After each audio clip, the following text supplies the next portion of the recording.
start with questions. Would be an easy way out. Thank you very much for inviting me. I was told to speak in English, but if you have questions in Hebrew, I can answer that too. But I will today speak in English. It's a great opportunity to come to Israel every time, and if I can sneak out of my practice and give a presentation, I do it any time. So that's actually the honest reason why I'm here. Just kidding. I know that my story is a little bit unusual, and and therefore I personally didn't talk about it for many, many years. I'm now 59 years old, and for decades I didn't say a word about my background. Until my son Tal, he was born in Tel Aviv, in the age of 14, 15, asked me the simple question, Abba, mi Saba sheli? Father, who is my grandfather? And it struck me that I literally omitted to speak to him at all about anything related to my family. And there was a reason why I didn't want to do that, because how you explain a nice Jewish boy the fact that his own father, yours truly, is a Jew, an Israeli, served in Israel Defense Forces, and his own grandfather, my father, was not only a highly decorated World War II German tank commander, but totally convinced National Socialist. So how do you reconcile these two worlds? Pretty hard to do. But I felt compelled to tell my son the truth, and what I told my son, I'm going to tell you approximately what I told him at that time. So every life begins with the time and place you were born in and born at, and I was born in Bamberg, to use the proper German pronunciation, a beautiful city in Germany, in the south of Germany. Anybody ever been in Bavaria? Don't work for the tourism office, but that you have an idea, in the south of Germany, it's nestled between Würzburg and Nuremberg. It's a historic city, 1,000 years old. It's literally a museum, a living, breathing museum, because it's never touched by any wars. And so as a child, when I grew up in the city, I had a lot of history lessons. Who lived where, kings, princes, the only pope buried outside Rome, buried there. I knew everything. But one thing I noticed as a child, not intellectually though, that there was something not kosher, so to say, didn't use the word at that time, about the history, because certain aspects of history were omitted. And they were obvious. For example, 30 miles further east, the Iron Curtain came down. Hundreds of thousands soldiers, specifically Americans, were stationed there. We had 10,000 American soldiers stationed in our city, in a city of 75,000. It's a significant impact on the social fabric. So I knew a war happened, and if foreign soldiers are on the ground in Germany, obviously we didn't win that one.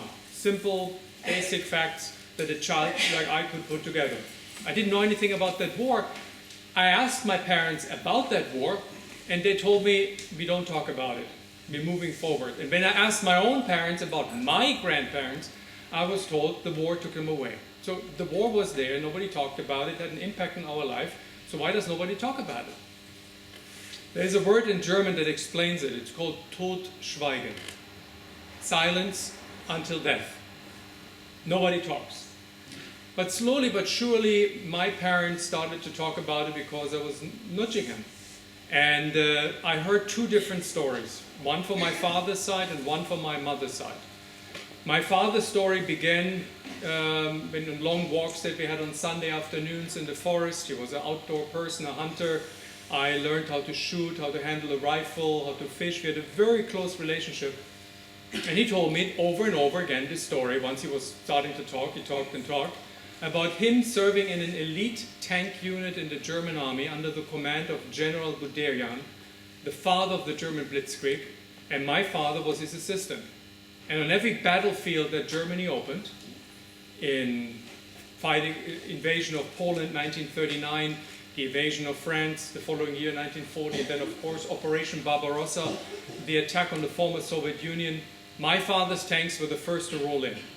And he depicted it in the sense of the knight in shining armor rolling into battle, heroic battle, and he was a hero.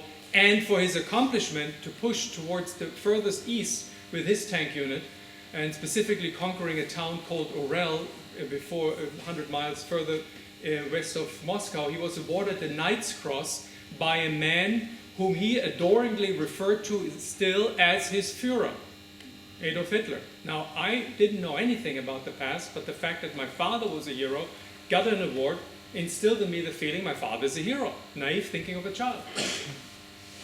My mother told me a completely different story though. The war is horror, is catastrophe.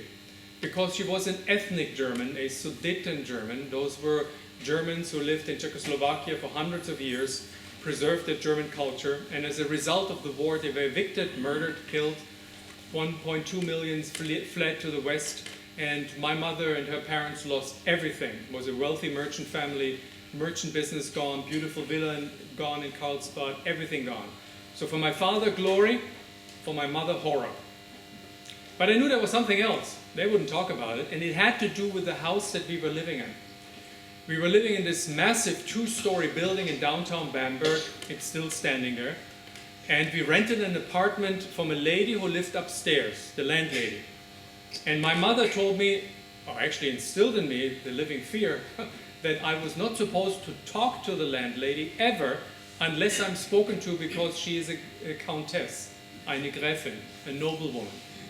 And right next to in the hallway, right next to the wooden stairway leading upstairs to the Gräfin's apartment, was a larger-than-life portrait of a man, a painting, hanging on the wall that depicted an officer in officer's uniform, with officer's insignia, the Knight's Cross, and an officer's cap, but his facial features were not that of my father, so I figured that's not my father. And when I asked my father about this man, my father referred to him as the traitor, der Verräter, Abogate. And I asked myself, something doesn't click. On the one hand, there is a picture of a man who is bad, he's the traitor. On the other hand, I saw pictures of my father in uniform at home, who was not like him. So what happened? Until the lady upstairs told me the story about her husband. When I was playing with her grandchildren, she told me that this was a picture of her husband, Count Klaus von Stauffenberg, the German colonel who was leading the assassination attempt on Adolf Hitler on the 20th of July 1944, which of course failed. And he was executed with hundreds of others the same night, and his widow Nina von Stauffenberg lived upstairs, and from her I learned there was a different picture of Germany that she painted in my mind, a different thing, historic facts that my father didn't talk about. And there were other events. One of them I remember vividly, when my mother took me to a dentist in downtown Bamberg. I love to go to the dentist. I don't know why. I think it had to do with the fact that I could go out of the house because my mother was overprotective.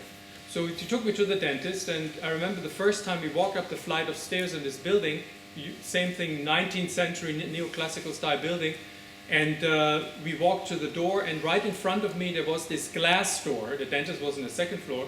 There was this glass door, and above that glass door was a beautiful star mounted at the wall. Now, here comes a boy, 8, 9 years old, grown up. I was taught the Catholic principles of faith. My mother was an Orthodox Catholic. I was an altar boy. My mother wanted me to become a priest. I saw plenty of crosses in my own city because it was Catholic, but something like that I never saw before. So obviously as a child, I asked my mother, what is this? And my mother, I remember, squeezed my hand, pulled me up the stairs, hissed into my ear, telling me, don't ask me about that ever again. So something happened that my parents were afraid to talk about or didn't want to talk about it. And slowly but surely in school, I was about 10, 12 years old, our teachers started to touch the issue of Germany's history from 1933 to 1945. And what we learned, I'll give you the rundown about approximately what they taught us at this time. 1933, the Nazis came to power. Adolf Hitler established a brutal dictatorship. Concentration camps were erected in Germany. Hundreds of thousands of people disappeared. No more democracy. Hitler started the Second World War. 50 million people plus were killed. Among them, 6 million Jews as collateral damage of war.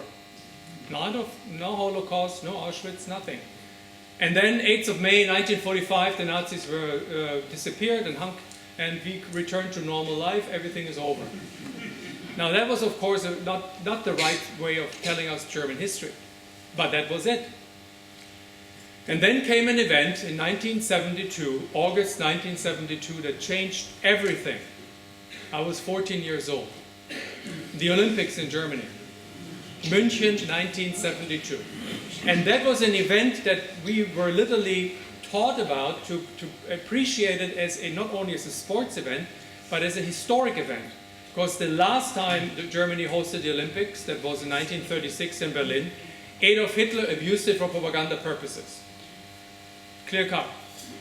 This Olympics of 1972 were the new Germany. That was hosted by the new Germany, the new West Germany. There was an East Germany too, a communist one. And Germany was part of the Western Alliance, part of NATO, part of the growing EU. So that was a new Germany. And Germany also had a new chancellor in 1969. His name was Willy Brandt, who was very different to all his predecessors. Whereas his predecessor Kurt Georg Kiesinger in 1966 was a Nazi. Denazified, but he was not only a member of the Nazi party, he was a member of the propaganda ministerium of the Nazis. And his appointment caused a great upheaval, a revolution, so to say, among the young people, very left-wing people that demonstrated in Germany. And in 1969, a new chancellor was voted in. His name was Willy Brandt.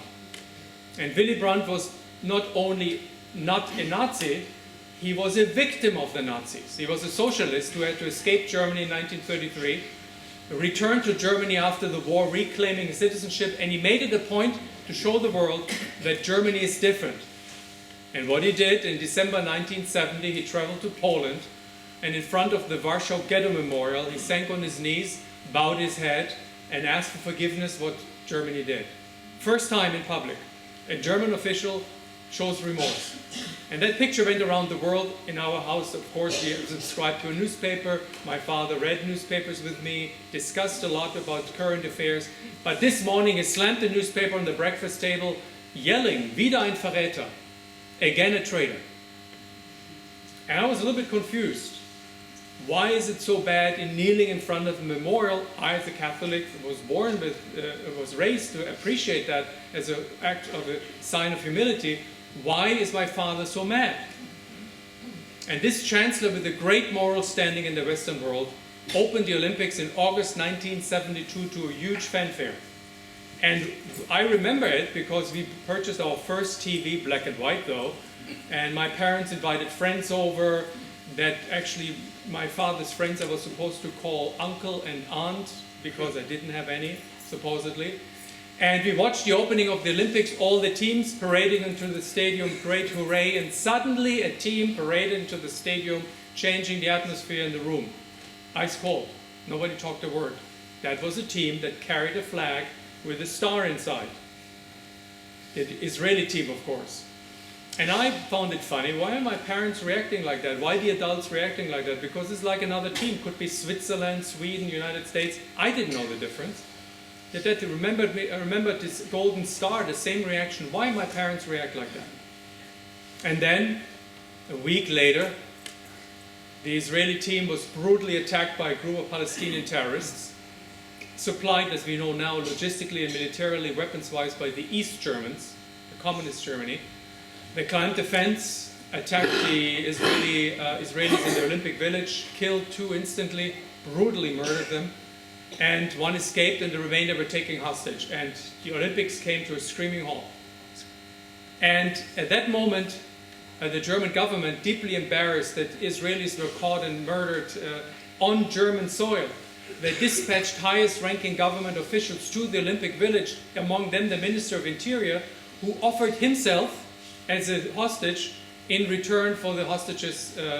And actually several members of the German cabinet did the same thing. And the terrorist leader refused. The terrorist leader's name was Latif Afifi, I think. Interesting enough, this terrorist leader was born to a Jewish mother in Beirut and a Christian father in Lebanon. He was halachic Jewish, and he was the leader of the team. And the German government had to succumb to the demand of the terrorists, and they agreed that 2 helicopters would fly them to the military airport outside Munich called Fürstenfeldbruck. From there, a German military Boeing 707 would fly them to an Arab country of their choice. and then an exchange would take place between Arab prisoners and Israeli prisoners and the hostages. That never happened. What happened is the German police organized 2 helicopters, all played out on live TV. The 2 helicopters took off in the evening with the hostages and the terrorists inside, landed behind the closed gates of the military airport Fürstenfeldbruck, and then all hell broke loose. I remember the night sky lit by explosions, the firefight lasting for an hour or 2, and then deafening silence, and finally the news broke. They're all gone. An American journalist conveyed the news. And we were in shock. All gone, and the next day in the newspaper, that picture on the front page, that changed my direction, or at least my life in a significant way. 2 helicopters on the tarmac, 1 burned out with the charred remains of the Israelis inside, because the terrorist leader threw a hand grenade in this helicopter and everybody perished. The other helicopter with the bodies of the Israelis slumped over the seats because they sprayed both helicopters with Kalashnikov rifles, and everybody gone. And a huge headline, Jews killed in Germany again, in German. Now, I spoke German, I speak perfect German, it's the first language that I learned, but I didn't understand the part again. What does it mean? Again implies that something happened before. So I asked my father in school, we talked about this terror attack. What do you have to say? And my father said, in our house es ist verboten. It's not permitted to talk about anything related to them, the Jews. Period. And in school we started to talk about, because we had to, and our teachers tried to convey to us the importance that Jews were killed in Germany. And for the first time, when I was 14, I heard the term final solution, the Endlösung, Auschwitz, Birkenau, Eichmann, Mengele, and the murder of 6 million ordered and executed by a democratically elected government in Germany. So we all were guilty. And I came home and talked with my father. I asked my father, because he obviously served in the war, he was on every battlefield, he was a hero, maybe he has more information. I asked him in school, we talked about the Holocaust. What do you know about that?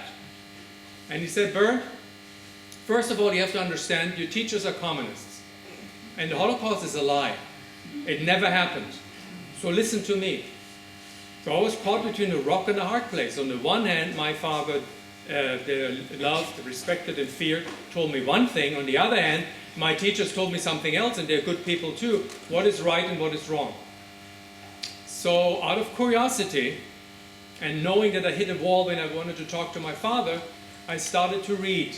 And in libraries and bookstores were new books coming in, specifically in the 70s, that described the horror. And I learned everything. And I knew, I had the suspicion, if my father doesn't talk, and this is true, there must be something that he's connected with. That is my suspicion. And so I asked my father, and as you can imagine, he wouldn't talk, so I had to gauge a moment in the day that he would talk. And as a child of an alcoholic parent, my father was a raging alcoholic, I knew that there are 3 phases during the day. Phase 1, he was looking for a drink, he was restless, irritable, and discontent, you can't talk to him. Phase 3, he was in La La Land, he was drunk, couldn't talk anything about it too. Phase 2, the twilight zone, I call it nowadays the Schicker zone, I make it up. And in that phase he was a little bit tipsy, he was talking, you could manipulate him. So I started to ask him questions, and the answers came out in 3 phases over the course of 2 or 3 years. Phase 1, I paraphrase my father, Bernd, you have to understand that what allegedly happened, so he already admitted that something might have happened, what allegedly happened, we, the Wehrmacht, didn't do it. It was all the SS. Now that was a blatant lie. I knew that already from the lady upstairs, who told me over the course of the years, and I was interested in her story, and she talked to me, that ranking German officers, including her husband, knew exactly what happened. They had to know. Give an example, Klaus von Stauffenberg was severely wounded in North Africa, was assigned to the Chief of Staff office to work, and he was responsible for this troop supply, logistical supply in the East. And he could never figure out why there's a discrepancy between train capacity and the reality, what they should have and what they really have, until he figured out that trains were diverted to the east, to the camps. He found out. And every ranking officer had to find out. My father knew it too. Decades after his death, I was confronted with the truth that I already knew that was truth, but it was very bitter to swallow still. That found a picture of my father sitting in a conference with two other officers together with Heinrich Himmler, the head of the SS. And when German military officers sit together with the SS head, the only thing that was discussed is how to secure territories where people were murdered. That was the only reason. Then I found his denazification protocols, which were released 1989 after the fall of the wall. We had access to denazification protocols in the East, and my father's protocol was found. And it was not pleasant to read. It stated that he admitted to human shield operations, killing civilians, and that he was imprisoned for 2 years for murder of civilians, action unbecoming an officer, even in Germany. He was released then. And then 2 years ago, the last nail in the coffin that I received from a military historian when I lectured in Germany, who approached me after one of the lectures in my hometown, Bamberg. And he said, Dr. Wollschlaeger, I have something for you that the family of your father's late tank mechanic wants you to have, because you're the son of the commander. And I said, what could it be? And he gave me his attaché suitcase. And he opened it, it's one of those metal ones, and he opened it, and inside were towels, ripped pieces of towels, and the towels were wrapped into Torah scrolls. And pieces of Torah scrolls ripped in. And I asked him, what does it mean? I knew it was Torah scrolls. And he said, well, when your father's unit invaded villages, mostly Jewish villages in the East, they not only killed everybody, they dragged the Torah scrolls out of the synagogues, soaked them in water, cut them into pieces, and used them as insulation material for German tanks in the cold Russian winter. So my father knew that. Coming back to phase one, in the time that I grew up, I didn't know that, but I knew he was lying. Phase two, he told me, Bernd, when civilians were killed in the East, they were not civilians. They were terrorists, that we call them. They were combatants. They don't fall under the Geneva Convention, therefore you can kill them. I said, are you kidding me? I mean, I knew enough to counter him. How do you explain them that 1.2 million children at least were murdered, were gassed in the gas chambers of Auschwitz, Birkenau, and Treblinka, the bodies burned, the ashes scattered on the killing fields, and you tell me that these children were fighting you? You must be, don't say that. I don't understand and I don't believe it. Finally, the last phase of answers, one evening he was drunk. And he told me, Bernd, let's talk about it. What you call the Holocaust and your friends, you don't understand that we had to do it. The world should be grateful that we cleaned up the mess in the East that so many generations left behind, and we cleaned it up. The world should send us a flower bouquet. So he defending the Holocaust as necessary evil. And I looked at him, and for that moment my father was not the man I could look up to, but the man I looked down. A criminal. I didn't want to have anything to do with him at all, because I felt ashamed to be his son, and I was curious to know why them, the Jews. I didn't know much about Jews. The only thing I learned in Sunday school was from our priest that Jews killed Jesus. That's the only thing I heard. Nothing else. So something negative. And so I approached my teacher, a former Jesuit priest, and asked him, what shall I do with that guilt that I'm carrying? And he said, do it like I did. That's I can suggest. Make amends to those who were harmed. I said, that means I have to make amends to Jews that I've been willing to do, but I don't know Jews.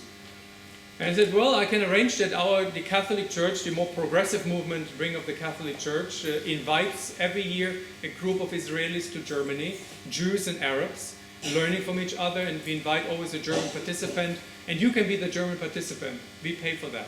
And so I met for the first time Jews. I was 18 years old. And when young people meet, the last thing you want to talk about is saying mea culpa.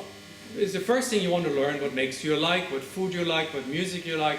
And I must say, I like the Israeli girls a lot. I have to admit that my spiritual energy was not only spiritual in nature, so I leave it by that.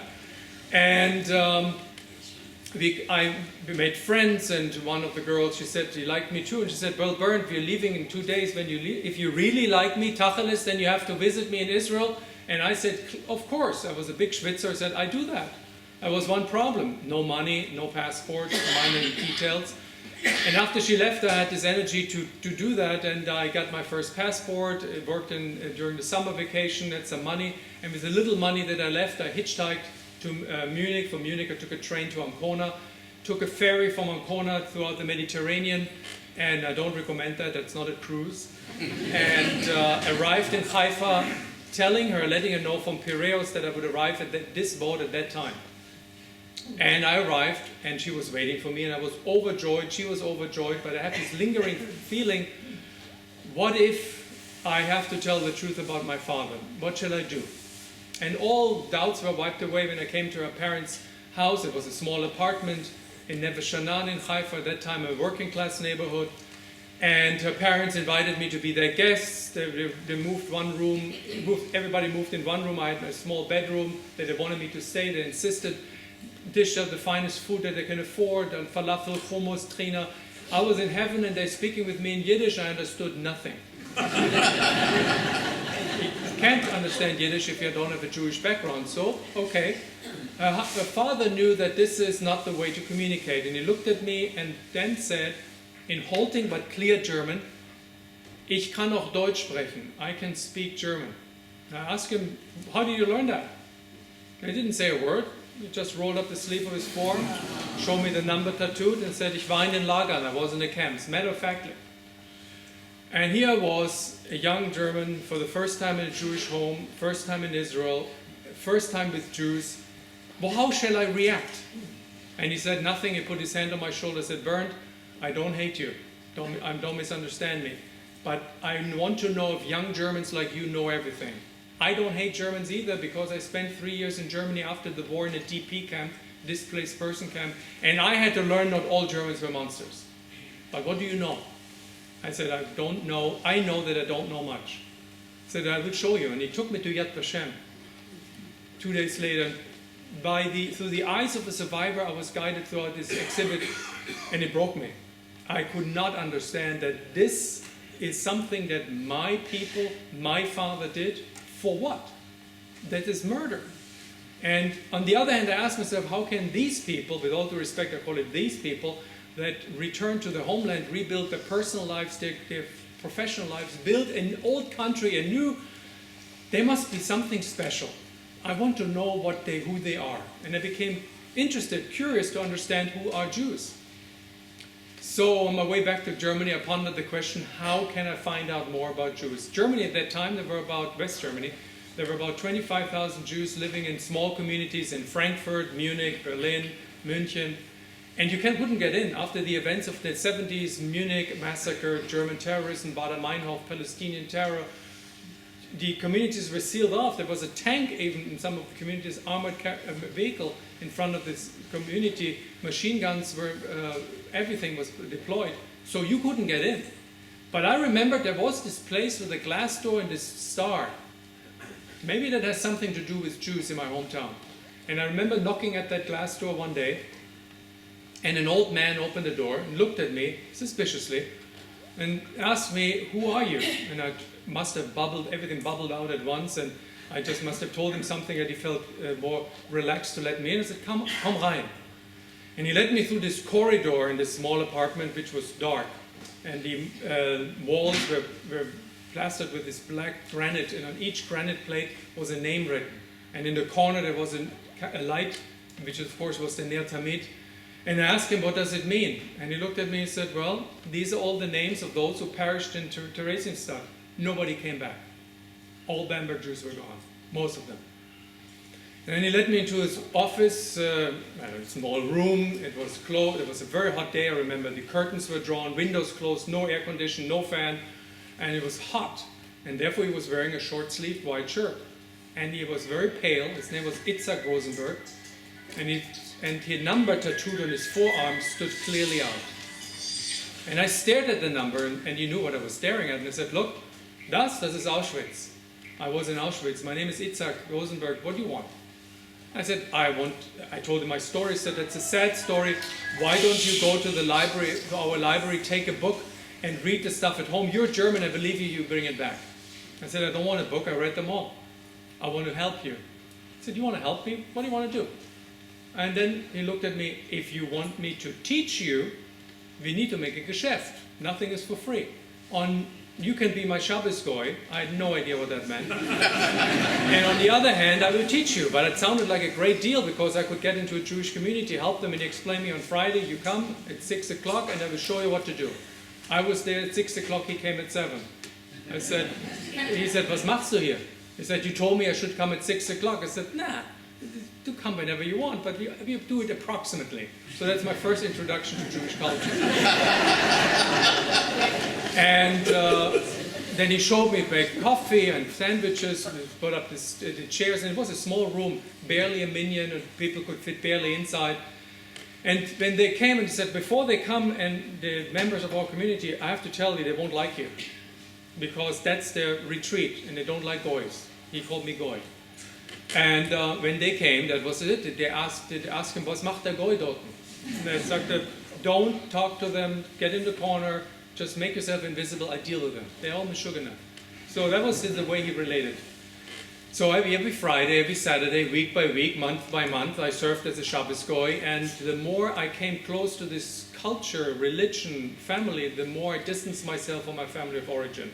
And when I was sitting there in the Stibelech, it was not a real Beit HaKnesset, I absorbed the liturgy, the language, the culture, and I wanted to learn more. And the closer I came, the more I removed myself from my environment, my family, and that, of course, caused some friction. I remember one major incident, actually that was the last one that I had with my father, when Christmas fell on a Friday night. And Christmas in a very Orthodox Catholic family is the combination of Rosh Hashanah and Yom Kippur and Passover all together. And I can still play this movie in my mind because my mother set the table, symbolic food, carp and lentil soup, and then we went to church, the Mass, and from Mass we went home. The father already decorated the Christmas tree, revealed candles, and my father was standing right next to the Christmas tree in his finest dark suit and the knight's cross around his neck, singing festive Christmas hymns. And I was not there. And when I came back on Saturday, all hell broke loose. My mother was crying, my father yelling, wo warst du? I said, look, stop this Greek tragedy, I had it. I appreciate Christmas, but I don't want to celebrate it with you because you have blood on your hands. You represent this cross as the cross of a murderer. He said, no problem, kein Problem, raus, get out. Well, there was a problem because it was my second and last year in medical school, and I had a scholarship and free studies, but I was still short on money, and I must have been a little bit apprehensive about that because Itzhak knew it, sensed something is wrong, and must have told the others. And one member who never talked to me approached me. His name was Aaron, I never forget him. And he said, du bist der Goy. I said, that's right. Hör mal zu, listen. Deine Jacke ist schmutzig, deine Schuhe sind schmutzig, alles ist schmutzig. I mean, it insulted me, it was not true. Here's 100 mark. 100 mark was a lot of money. Kauf dir neue Sachen, buy new stuff. So on the one hand I was insulted, and then I was given money, which I never got in the community. So I approached Itzhak, and I remember that when I said, Itzhak, Aaron gave me 100 mark. And then Itzhak looked at me, I gave you 100 mark? You hopefully asked for 200. I said, no, I didn't. How can I make you a Jew? And you're a Goy, you have to ask these things. He had this wicked sense of humor, and I never figured it out. I said, nah, come on, it's a joke, sit down. I said, look, you don't understand us after 5 years yet. We are all Holocaust survivors. We stayed in Germany after the war in displaced person camps. Some of us got their mind together, others not. I remarried, and I married a Goyish woman. She's wonderful. Aaron has no family. He doesn't want to talk to anybody about what happened. You're the first that he shows some interest in. And I asked Aaron about his life, and he started to talk with me. We became friends. And what he talked to me is something that gives me still nightmares. He was one of the Sonderkommanders who survived. And what he told me about what happened in the ovens and in the gas chamber was, for me, the most horrific experience that I couldn't understand. And when Aaron, unfortunately, about 6-8 months later, succumbed to an illness, I was called in 911 in the evening from Itzhak, who wanted me to come back from from a university in Nuremberg nearby. And I came to Itzhak in the evening, and there were members of the community there, and he broke the news: Aaron died.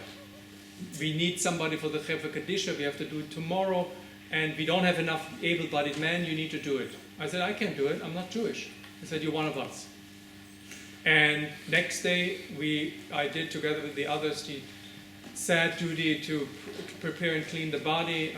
We buried him, and Itzhak said, here's the prayer book, he has no family, you say Kaddish, you know it. And I said Kaddish because that was my friend. And after that Kaddish, something happened. I said, if they treat me like them, I want to be one of them. I have no family. I said, Itzhak, I want to become a Jew. Itzhak looked at me, you want that? Suffering. Be a ger tzedek, be a righteous person. You don't have to be a Jew.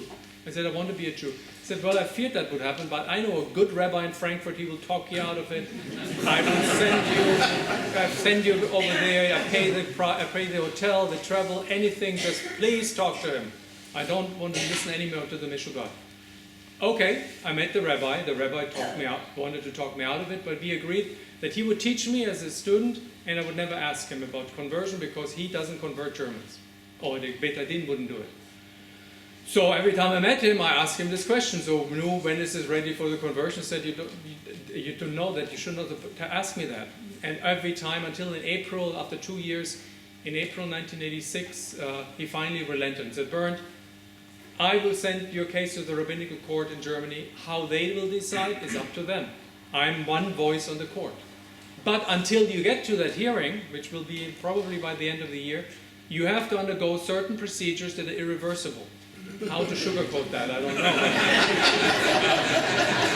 It involves a surgery that is a plastic surgery, which is not the nose. So anyway, it had to be done in an Orthodox facility, in a kosher facility in Basel, Switzerland, which I did, and a few days later returned home. Several months later, I had to undergo a kosher mikveh in Metz, in an Orthodox community where the rabbi could sign the certificate that I did it. And then in November 1986, I got a call to present myself to the rabbinical court. And those of you who still can appreciate a very old and dated joke, that this was not the Elizabeth Taylor, Sammy Davis Jr., Las Vegas-style drive-through conversion. All about what they did. But it was a very hard test, not only intellectually, but emotionally, spiritually, personally. They wanted to know everything. And after we finished, about 2 hours later, the rabbis retreated. I had to sit there. It was like they were sitting on a podium, and I sat in the chair downstairs, so to say. And they came back, they asked me to stand up like a verdict. And they said, we read now your certificate. In Hebrew, you understand? I said, yes, and in German. And when they finished, I was speechless because I passed, and they said, the chief rabbi said, your last name, you have no choice. It's Ben Avraham. But your first name, you have a choice. So would you ever think about your first name? I said, yeah, my first name is Bernd. You know what that means? I said, well, something with bear, slaying. Yeah, you call you Dov, Dubi, take it, it's free. So I became Dov Ben Avraham. And it was an overwhelming experience, and he asked me, what do you want to do now? And I responded, I want to become a Jew, not only to be a Jew, but also to be an Israeli. I want to go to Israel. And he looked at me, are you sure? Yes. And with his blessing and his certificate, they sent all the material to the Israeli embassy in Bonn at that time, to the Sukhnut, the Jewish agency in Frankfurt. In 30 days, it took only for me to be recognized, and I got my immigrant visa. And on 7th of January 1987, I was slated to leave Frankfurt on a one-way flight to Tel Aviv. The day before, or 2 days before, I went to my parents' house to say goodbye. My mother was crying. She knew that was it. My father was yelling and screaming, I should get the hell out of the house. Boged, traitor. And I left. And I arrived in Israel the next day, was assigned to a kibbutz, learned Hebrew, picked bananas. Do you have any question about banana culture? I know it. I have no sampling here, by the way. And afterwards, I was assigned to a hospital in downtown Tel Aviv. It's Ichilov, the old Ichilov at that time, to get my German license up to Israeli par. After that year, I was drafted into the military because I gave up my citizenship. I wanted to become an Israeli. And was drafted at the basic training, officers course, was assigned to a unit, and there it hit me. I said, I'm in uniform. Here in the Israeli army, it was in Bet El, nearby Ramallah. And if they find out that I am a son of a Nazi, they at best will kick me out of here. The worst, they shoot me in the back. I cannot talk about that. That was my fear. I cannot talk about it. I was not ready for that. And so I didn't. What I did, I threw my past in this virtual closet, slammed the door shut, turned the key in the lock, and threw it away. Now that was a bad idea. And so years and years later, my son Tal asked me this question, "Abba mia sava sheli," and I told him. And 14 to 15-year-old boys, of course, their reaction is sometimes unpredictable. They said, "Dad, it's a cool story. Let me talk in school about it." Don't. My children went in the United States from elementary school to high school, the whole program, Jewish education. And 3 weeks later, on my luck, they talked about Family History Day. So everybody talked about their family history, I guess, dating back to the house of David. I don't know. But my son I was not there. I was told he raised his arm and hand and said, "And my grandfather was a famous Nazi." Not good. Not good. I was called in school, and the rabbi and the principal were in the same room, and I thought something bad happened. I said, "What happened?" And the principal said, "Dr. Wollschlaeger, you're a respected member of our community. Your son Tal told us a verdrehte Geschichte that your father was a Nazi. What does he smoke? Does he drugs?" I said no.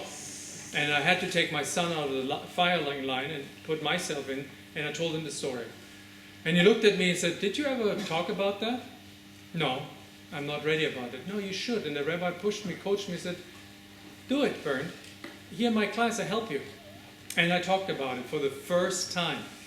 And what the rabbi predicted was true. The first time I came out, physically, emotionally, and spiritually, I had this question lingering in my mind, why I never dared to close this circle of life that I opened so many years ago. I have to close this in order to move forward.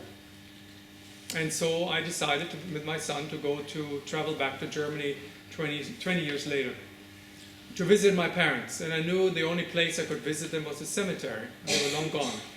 My father died 6 months later after I left from cancer. I was blamed for his death.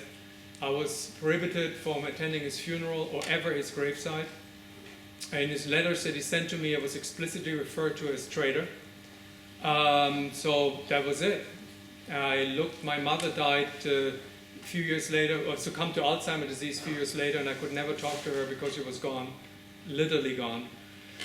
And I was looking for my parents' gravesite, and ironically, when you go to the Bamberg Cemetery, you can look it up yourself, my parents' grave is located one row parallel to the wall that separates the Christian from the Jewish cemetery. Very easy to find if you look for the Wollschlaeger grave. On the other side, you see the gravestones of the assimilated, thriving Jews that lived in Germany. They built themselves little temples on top of their gravesite, not simple but real, with pillars. So everything was visible from the side, and sometimes, according to the sun, it casted a shadow to my parents' grave. And so I told my son, "Look, I don't know what to tell you, but this is your grandparents' grave, my parents' grave, and ironically, they're resting in the shadow of history. The only thing what I could do as a German, looking back, learning the lessons, bad, brutal lessons to be learned, to never make that happen again, to apply the solutions in the future, never to make it happen again, and defend human rights to the best of my knowledge, being brave enough to do that, because we can never go back to that." And that is what my children learned. Now, what my father taught me, he probably didn't intend to do that, but he taught me a very important lesson. That hatred is not a dark force of the universe, dark matter, that just engulfs everything and pushes us to do horrible things. Kind of, we are passive, we are just succumbing to that, and then we kill people and that's it. No. Hatred is something that we generate every single day. because we have the ability to use words. We're the only human animal that can use words. And if words of hatred, of bigotry, stereotype, negativity are being uttered, and they're not being countered by somebody else who said that's nonsense, they will fall on the fertile ground. And the fertile ground is mostly the mind of others. And there they sprout into deeds. And if these deeds left unchallenged, they form habits. And if these habits left unchallenged, people will absorb them and it shapes characters. And if these characters of people prevail, then unfortunately something happens like it happened in Germany. Murder of Jews. Because everybody knew. Everybody knew. It was impossible not to know. But the character was shaped as such that this is normal and we don't look at it. For example, my home city, Bamberg, beautiful town. They had a thriving Jewish community of about 1,200 in a 70,000 city of 70,000. In midst of the city was a large temple, they call it, modeled after a church. Massive stone building, hardly any wood. So when the 8th of November 1938 came, the fire department couldn't tear it apart. Some parts burned, but they had to call the fire department, the military, to blow it up. Now that causes a lot of noise. So everybody must have seen it, heard it. But no, after the war, when I did some research, when I was in my 20s, nobody heard anything. Anything. We didn't know it. So that was a lie. And that explains, but never excuses, that the entire people look away, in that time Germans. But I don't blame Germans alone. Everybody does it. I don't let the Germans eat off the hook, but everybody did it. And let me give a short recourse about human history. 1972, in my lifetime, the Khmer Rouge in Cambodia murdered, in an orgy of Stone Age communism, 1.2, 1.3, 1.5 million people. Nobody knows. Massacre.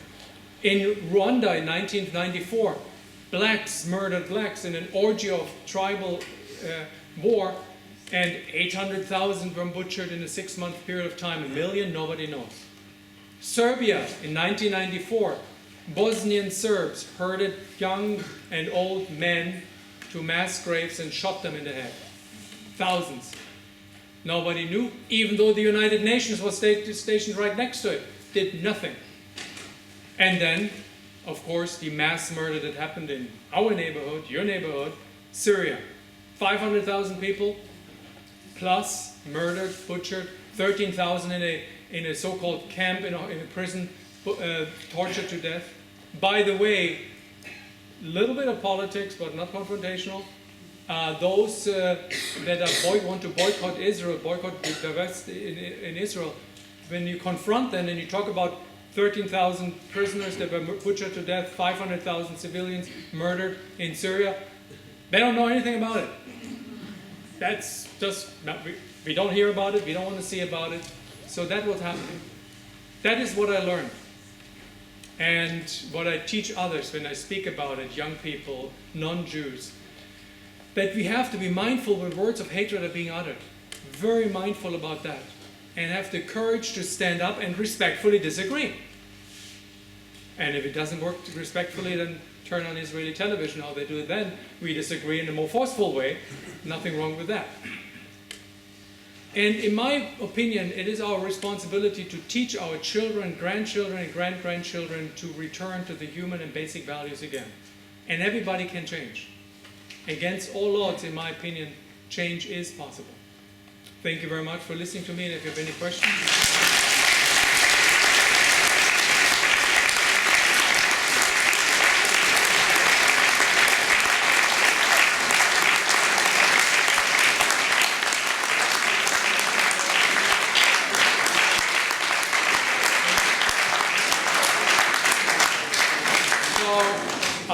I'm willing to answer any question. The reason about politics is the following. A good rabbi told me, don't talk politics in the shul because you have two camps, one that eternally love you and one that eternally hate you. Do that in a respectful fashion, in a personal conversation. If you want to have my personal opinion, I'm happy to share it with you personally. But I'm not afraid to do that, but not in public. So I go from right to left, nothing political. So I start on my right. and then go to the center, and then go to the middle, and then move around. Okay? Yes, please. Ladies first was in the back, and then the two gentlemen. Yes, please. Do you have any brothers or sisters? If I do have brothers and sisters, I had two sisters. One died in 2006, and I have a younger sister, she's 3 years younger, who lives in Germany, and we gradually redeveloped our personal relationship again. There was a gentleman over there. Mine's similar.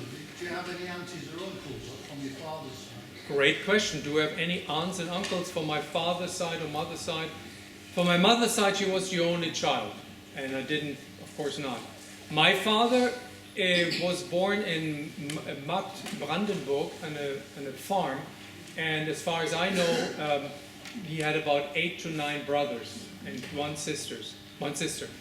He never talked about them until 2 or 3 years before I left Germany. I asked my mother about these postcards that I picked up on mailbox with the name Wollschlaeger on the back. Dein Bruder, your brother. I said, what is that? He said, well, your father has a brother and a sister in Berlin. Well, now imagine you were 27 years, the first time that you have a brother and a sister, an uncle and aunt. I said, I want to see them. So I traveled to Berlin, and I met my uncle Jochen and my aunt Ursula. Very nice people, and they were exactly the opposite that my father represented. My uncle Jochen was in a Strafkommando, because he was a socialist. He was sent to a special unit where he got killed in battle. The worst, minesweeper, whatever. And he started, after the war, living in East Germany looking for the communist paradise, or that didn't happen. And so he moved back before the wall was built to West Berlin. And so I met him, and he told me the story about my father. My aunt, the same thing. She told me stories about how my father grew up. That my father was one of those hotshots from the very beginning, and he volunteered to be in a special school called National Socialist Political Education Institute, Napola, the West Point of Nazis. So my father was one of those. They were not. Last question here. Then I go in the center, and then in the middle, and then please. Okay, then I go in the middle. Yes, please. It was unbelievable to listen to it. So moving. Have you spoken in Germany to non-Jewish audiences? Have I spoken to non-Jewish audiences in Germany? Absolutely. Yeah. So, you of your father's aid, or? No, my book is going to be published in March and released at the Leipziger Buchmesse in Leipzig, a book fair. And so I have a couple of interviews lined up. And when I was in Germany the first time to speak about my life 2 years ago, I was speaking to schools, so children between 14 and 16. I was speaking at university, non-Jewish adult audience, and in churches, 2 churches. So what I vividly remember, was one reaction of a girl. She was about 15. After I gave a short version of my life, she looked at me and said, I don't understand what you said. I said, oh, that's bad news. I have to start again. And she said, well, what I don't understand is why the Jews? I said, well, they were persecuted. Yeah, but the Jews are like us. She internalized Jews and Jewish life to the education as something that is part of Germany. Not only Catholicism, Protestantism, Islam, but Jewish life. And I said, how did you met Jews? Yeah, we have meetings in the synagogue once a year, and we listen to the service. That was amazing. And the most Germans that I met are people that are, on the one hand, apologetic, on the other hand, they want to know more. So if you look for the safest place Jews can live outside Israel, it's Germany. I'm not kidding. There's a question right here. I finished with a question in the center. Who did you marry? Whom did I marry? Not the girl. It went kind of infatuation, and it fell apart. Then there's a question here. Really, thank you so much. It was such an honor and a privilege to hear your incredible talk. I was going to ask also, who did you marry? But your comments about the dentist, it's really appreciated. Well, you are. No, but really, a big shukrat. It was a phenomenal Thank you talk. very much. I take a question from this lady, and then I come to the middle. Why did you get interested in addiction? Probably because growing up in a household of an alcoholic, there's a lot of damage and abnormal behavior, and when I worked through that, I was interested to see what can be done, and learning more about it, I then decided to get a board certification in addiction medicine. Yes, ma'am. I have two questions. One question. Anyhow, well, my one question is, have you any knowledge of any other Germans who converted to Judaism? Yeah. I do remember the second one. And the second question is, if you have any opinion how to handle Holocaust denial at the moment? Let's start with the difficult question first. Holocaust denier. It's like with any other ideology or faith, if it's so rigid and so literally calcified in the mind of a person, you cannot convince them. It's waste of energy to talk to them. It's waste of energy. What you have to do is you have to prevent them from spreading the lie. And that takes legal action, takes personal action, but you cannot change them. It's just, I met them plenty. In the United States we have a very active National Socialist movement, and neo-Nazis, very organized. And they actually on Holocaust Memorial Day, International Holocaust Memorial Day, 27th of January this year, they didn't mention in their more political wing, it was releasing a statement that all the people that suffered during the time need to be remembered, and not a word about Jews. Sorry, Mark, then about if you have any other Germans who... Any other Germans that converted? Yes, I met people that converted, very convinced religious conversion. One of them I met in Kiryat Arba, so there are a few here and there, but married to Jews. Then I go here in this section, and then I go back to my... Yeah. Yes, sir, yeah. Since you... There was a gentleman standing up here. I'm a survivor from Holocaust. Okay. I want to understand what the last words, what you said. In Syria, there's so much death, and in Kosovo, there was so much death. Is this an excuse? I don't see the connection of this death and the Holocaust death, the 6 million. The 6 million Jews, they killed because they were Jews. Here, there's quite a different way. I don't like that you compare this kind of, I don't know of this is a sort of excuse, what you say. No. That you want to say, listen, all the world is killing, and we killed also? No, sir, with all due, I very much appreciated you asked this question. With all due respect, that was not what I said. What I said, that first of all, the Holocaust, as we know it, is the eclipse of human hatred and human behavior, the worst of it that came to bear, the eclipse. Nothing can exceed that because it was so horrible. But we need to understand that the genocides that happened since then continue. We need to ask ourselves why this, if there's anything similar to this behavior that led to the murder of Jews, to other events. And there are some similarities which doesn't take the uniqueness of the Holocaust away. What similarity is that the killing? It has nothing to do, because here they killed because we were Jews. Absolutely. Only because of this. I totally agree with you. The other killing is different. There's a sect that they are killing because one is killing the other one. But here, the Jews were killed because because they were Jews. This was the killing. You understand? And this is, you can't compare any killings in the world and never happened. I honestly apologize when you got the impression that I compared the Holocaust to any other genocides. What I wanted to point out, if we had learned our lessons from the Holocaust and really learned it, we would be able to appreciate these genocides that are happening around the world and to fight them, because every human life saved is a human life gained. So I understand absolutely what you said. There is no comparison, but we need to see how we can handle this massive genocide that has happened over and over for religious reason, tribal reason, whatever reason, political. And in the case of Am Israel, it was purely ethnic and religious, purely. Thank you for saying that.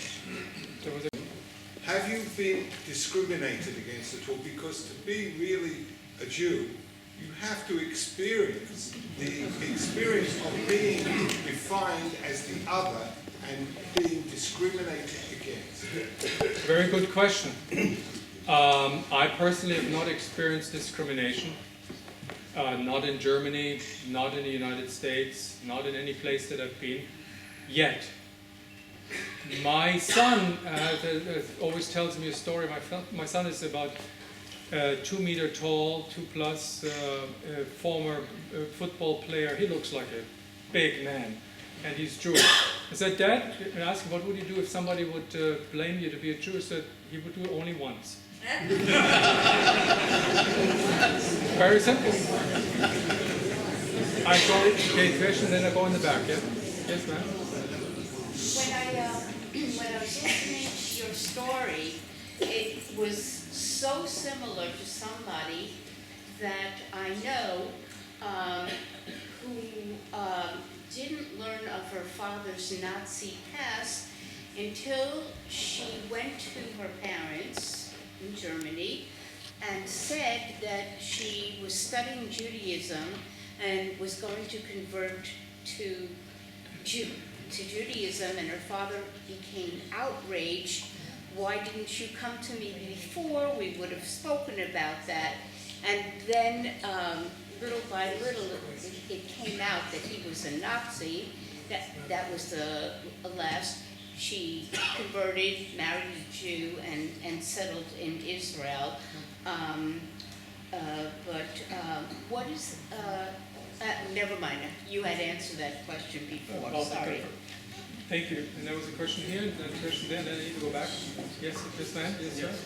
You grew up in Bamberg with many... There's a lady up behind you first, and then a couple of Have you ever been invited to speak to a Muslim group, and if so, what was their reaction? Interesting question. If I've ever been invited to a Muslim group, yeah, I spoke in Dearborn, Michigan, in a university, which is one of the largest Arab American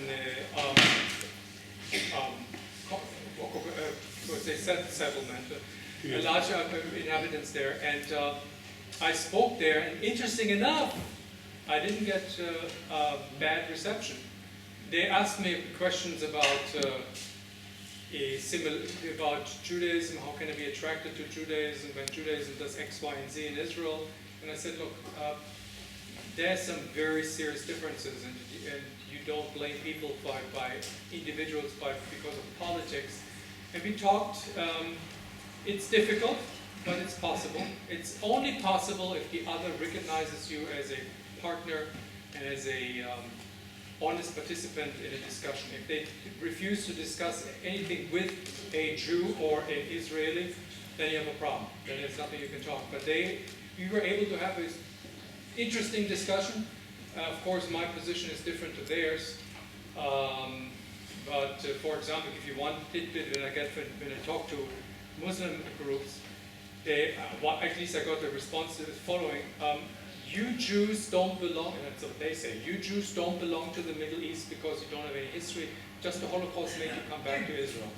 So, well, it's factually wrong on every single level that you can guess. But let me point out the following historical facts.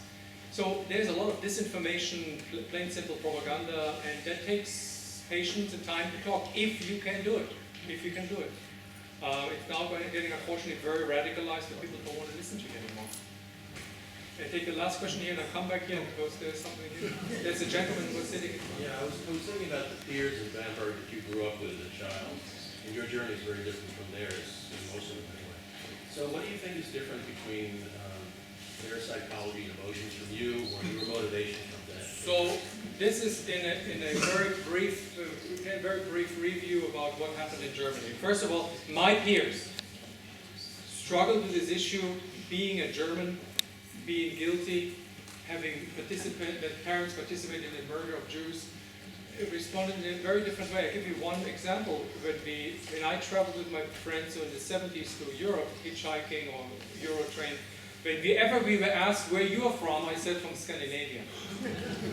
Because I didn't know how to say I'm from Germany, because there were still lingering stereotypes. So my friends, I have one friend that I met last year again, and he said, look, I appreciate what you've done, but you went way over the deep end. Not because he doesn't like the Jews, it's because you don't have to go so far. So that was the only negative reaction I got.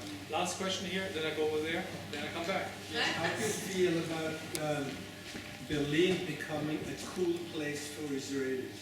Young people. The milky story? I know what the story is, the milky. It's cheaper in Berlin. Well, Berlin is a very interesting city, which on two levels. Now I have the one positive political remark about that. Germany moved after the unification its capital from Bonn to Berlin. And that was not disputed by the world because it's a new Germany. If Israel would move it says Jerusalem is our capital, and it's, oi boy, that's not acceptable. We have historic precedences where it's acceptable or not. That is acceptable and that is acceptable. So it moved its capital to Berlin. And what happened? It became this gateway from all over the world internationally, and including about 30 to 40,000 Israelis who have German passports because of their parents, can work in the EU, can live in Israel. So it became this cultural mecca for Israelis. And there's a lot of Israelis that make their living there in their life. I say, why not? If Berlin is also open to and honest about its Jewish history and promotes the Jewish institutions. About 200,000 Jews live in Germany, about 120,000 are registered in Jewish communities, open Jewish communities, very, I would use the term liberal. So my personal opinion, it can only help. Let me go over there and I come back here. Yes, Henry. I have the following question. Evidently your father was a pathological hater of Jews. I think I get this discussing. Now, would you say that the group that he associated with, he was a lieutenant colonel in the Wehrmacht, and basically, was that a prevalent feeling? Because I read things that the Wehrmacht really wasn't so. And were the people that he surrounded himself with, were they had the same attitude that he did? Well, that's an interesting question. If you heard it, my father was a lieutenant colonel.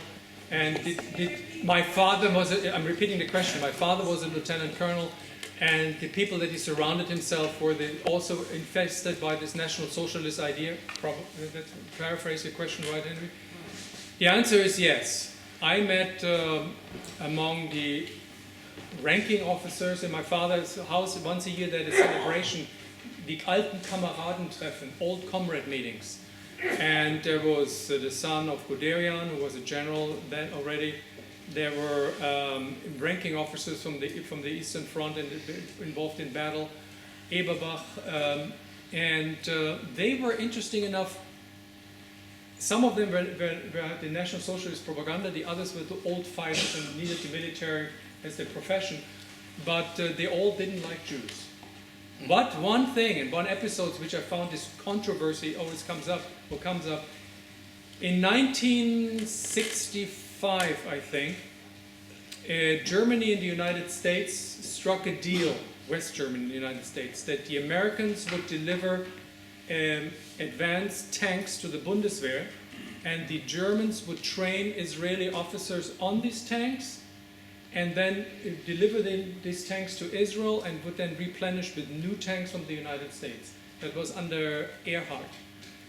Now, the problem is it had to be secret because Germany was not allowed to participate in international trade with conflict zones. And my father was one of the officers who trained Israelis on these tanks. And he told me, because he had all the experience, he was one of the experienced guys, and he told me when we came in the discussions, those Jews, the fighting Jews, were different than our Jews. These guys fight and win. It's crazy. It's crazy, but that's what he gave the opinion of. The question here. I come back. Yes. I'm curious why you left Israel for the United States. Why did I leave Israel to the United States? That's a good question. After the first Gulf War in 1991, I was actually mobilized in Miluim and my residency training interrupted. My wife, who is an American Israeli, said, I really had it. She lived here already 20 years. I want to go back to Miami to my family. If you want to stay, stay. Well, that was a problem. That was my family. So I moved with her to Miami with the intent to do my residency training for 3 years and then come back. And then we have another year and another year and another year to most choose. But in the end, it's like pearls on the string. I live there now since 1991. Go back. My home I consider here, and I go back at least once a year. But it's not the same. Good question. Yes, ma'am. Can I come back? Have you ever thought of changing your last name? Yeah, that's a great question. Very good question. It's a very good question if I ever changed my last name. I was struggling with it if I should or should not. In Hebrew, it's actually not a difficult name. Vav, Vav, Lamed, Shin, Lamed, Gimel, Resh, Deo. But I came to the following conclusion. I'm proud who I am. I'm proud what I achieved. I have a wonderful family. And Dafka, because my father was such a hard person, I will keep this as the Jewish branch of our family. Now there is a little thing involved that I have found out just about 2 years ago, that from my mother's side, the maiden name is Mori. Mother's side, there is something unique, and I didn't know that. I learned it from my older sister who died in 2006. She said, Bernd, whenever I talked with our mother about our appearance, physical appearance as daughters, she specifically, my mother had a very olive tint skin, brownish skin, very thick dark hairs, and so did my sister. My sister traveled, she always was taken by Israelis as a Jew. She had Jewish boyfriends and Israelis. So I did a little research and I found two things. My ancestry from my maternal grandparents date back to the 15th century, 14th century in northern Spain and France, southern France. They moved then towards the east and then all tracks were lost. So there was some superficial, maybe. Then came the genetic testing available for the average Joe Blow like me. And the genetic testing, according to a genetic counselor I did, I have two set of genes, so hopefully. One of them is from my father's side, very Anglo-Saxon, Scandinavian. And from my mother's side, it's a whole distribution between Morocco, Tunisia, Algeria. So it could be that hundreds and hundreds of years ago, one of my forefathers were either Muslims, Moors, or Jews who migrated into Spain and then fled. So it could be that I closed a huge circle. And then I will change my name because then I find out. I go with the last question here, then I go here and go here and go back. Yes? Yes, ma'am. Recently, there's been a lot of writing about the very flourishing, burgeoning neo-Nazi movement today. I was wondering if there's any recognition on the part of the government and if there's anything being done to correct this problem. The question is, there is in the last few years a burgeoning and large neo-Nazi community in Germany. The German government, and just recently with the Supreme Court decision in Germany, has the following political disposition. We don't drive them underground by prohibiting them to be a political party. We watch them to be open. And we infiltrate them with enough informants to find out what they're doing. And that's what the German Secret Service does. It's not that large that we believe they are allowed. But what's concern is in Germany is that there is a kind of a para-neo-Nazi movement coming up, like the Alternative für Deutschland, Alternative for Germany, and other groups. I've spoken with one representative of the AfD when I was in Germany just for fun, and he said, we are right and nationalist, but we respect our Jews and want our Jews, and we want them to stay in Germany. So there is a difference between the more rightish wing political parties and the complete crazies neo-Nazis. I'm more concerned about neo-Nazis in the United States, I'm telling you. Little anecdote. I was having I gave a presentation in Carolina, and I had to go through the tri-county or tri-city airport and driving to Beach Mountain in Carolina. And I came to the neighborhood. There were on the roadside, signs. This road is sponsored by the National Socialist Movement of the United States. So that's nice.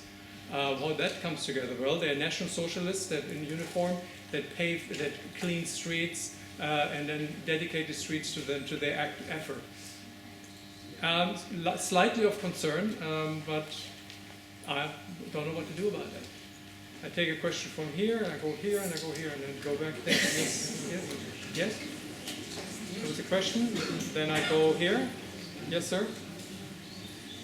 As you were going through your educational and spiritual process in the 70s, did you find like-minded young people like yourself, not necessarily converting to Judaism, but people that were aware and made themselves aware, like yourself?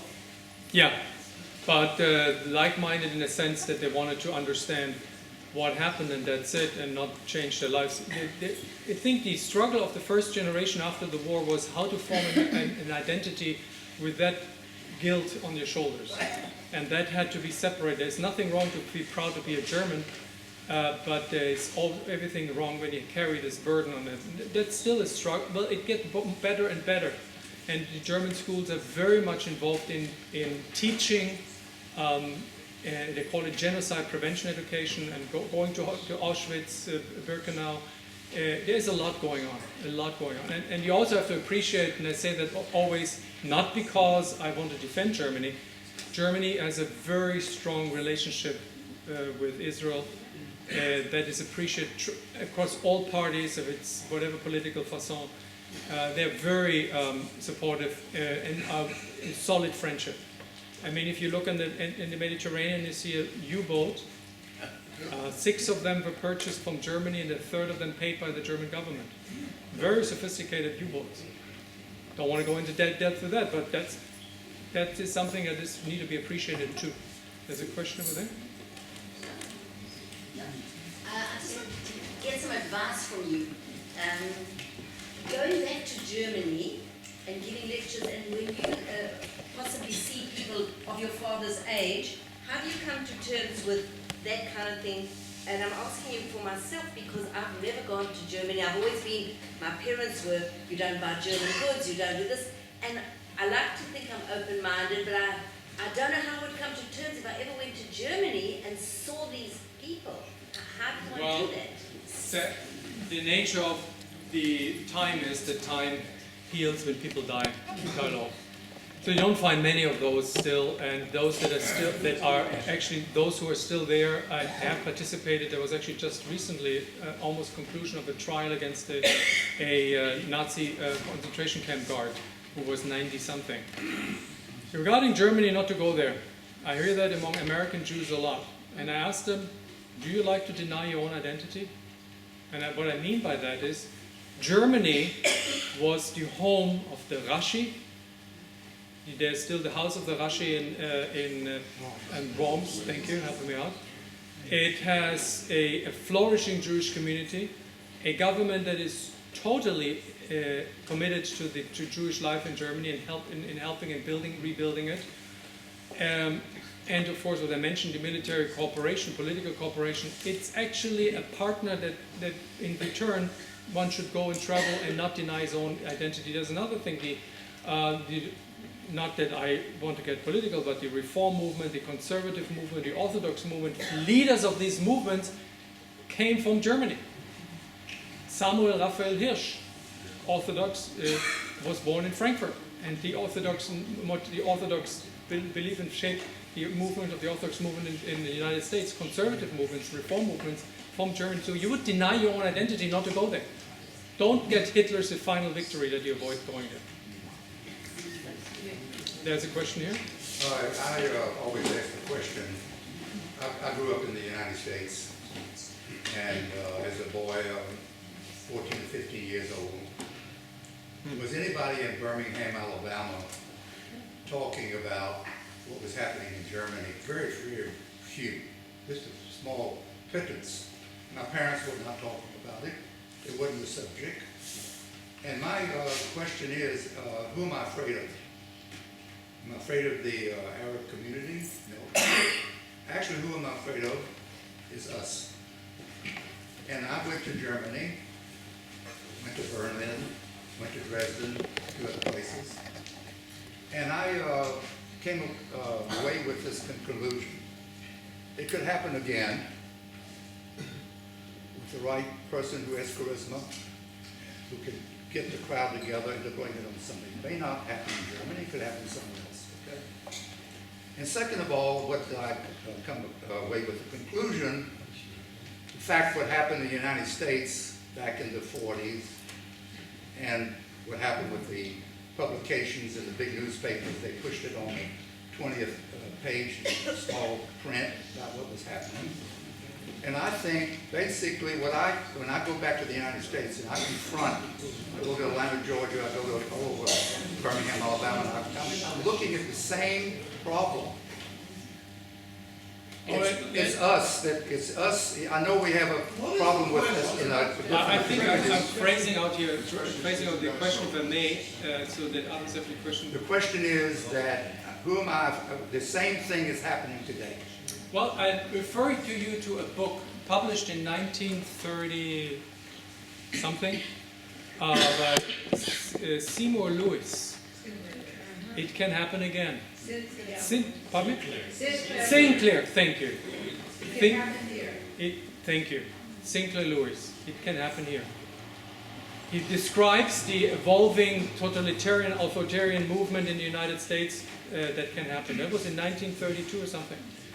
It can happen, unfortunately, and if that would go into a destruction of the Jews in the Second Holocaust, I mean, that was not his intent to describe it, but his intent was to describe that human nature didn't change. That's what I want to point out. Human nature doesn't change, the mechanism of hatred don't change, regardless if you're German, Cambodian, or Serbian. Unfortunately, that doesn't change, and that is what scares me, that if people ask me, can the Holocaust happen again? I said, sadly, yes. Not in Israel, but it can happen in some countries. So I go back to this section, then yes, please. My name is Tzvi Herschel. I'm from Holland. I'm a survivor. I'm a child survivor who was in hiding. I'm currently a lecturer in Holocaust studies. And I give my lectures also in Germany, universities, high schools, gymnasia, etc. I just came from Holland, from Germany today, from Hamburg. On the 27th of January, I gave there a lecture, and the Secretary of State of Schleswig-Holstein was there as well. And by the closure of my presentation, he was crying. He's about 46, 47, and he said, what did our grandparents, great-grandparents did? I'm ashamed of it. But that's one thing. The other thing, what's more important, is that I noticed in the students, they are fighting with the collective guilt of their great-grandparents and their grandparents. They don't know how to cope. And they ask me, what can they do? That happened to you as well, and what is your answer? Number one is to fight hatred in any simple form, any shape or form that comes up. And there are plenty of opportunities to do that. Speaking up. The schmutz, what is happening in universities in the United States with the BDS movement. It is clearly targeted anti-Semitism.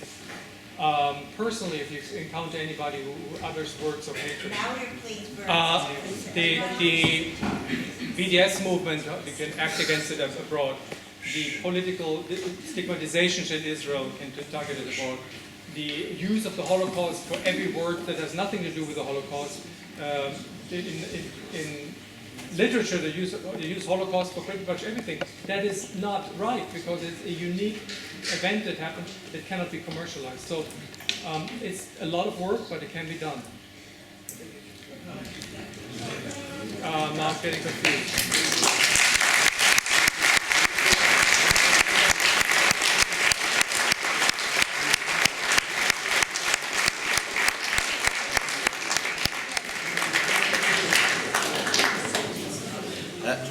Ladies and gentlemen,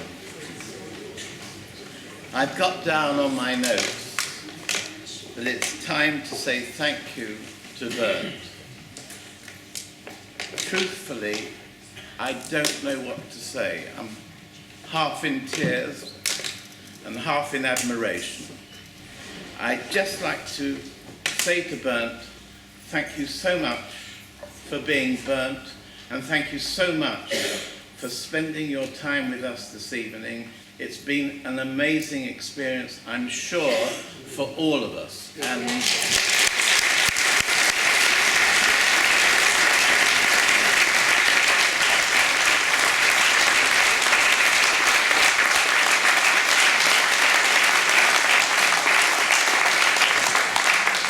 I want to thank you very much for all coming this evening. And it's always our custom in this shul that when we have a lecturer, we have a presentation of a certificate.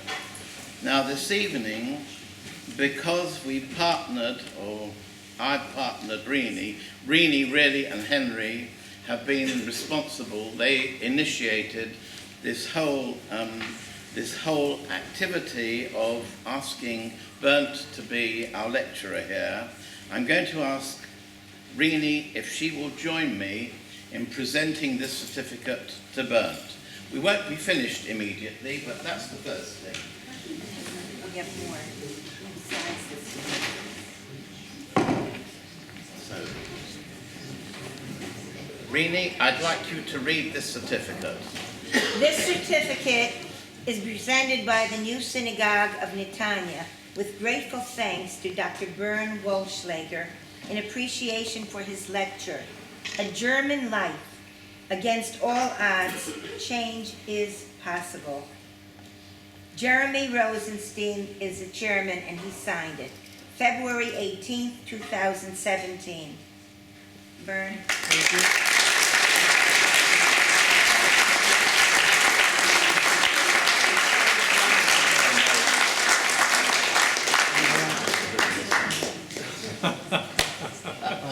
But it's German. Yeah. Okay. Hold it.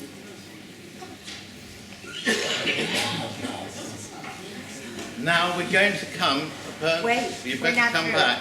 We're not through. No. There is now going to be a special presentation that is being made to you, and in one moment, let's give you this presentation, and this has been arranged by my very good friend who partners me in all of the things that we do here in terms of the publicity. And I'm going to ask Jacques if he will present this. Well, we'll all present it to you.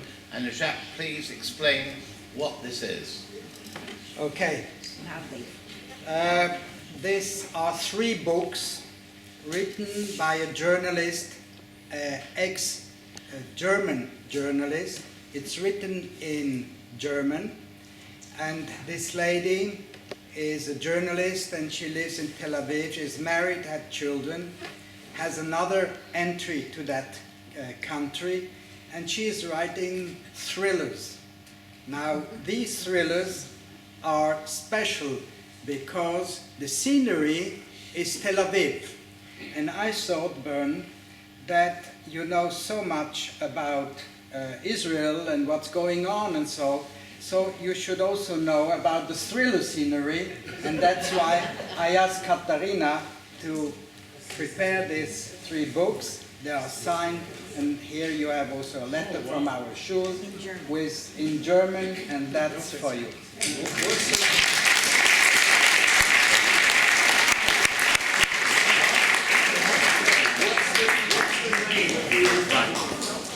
Ladies and gentlemen, we're just going to have now a very short session on what forthcoming events that we have in the future.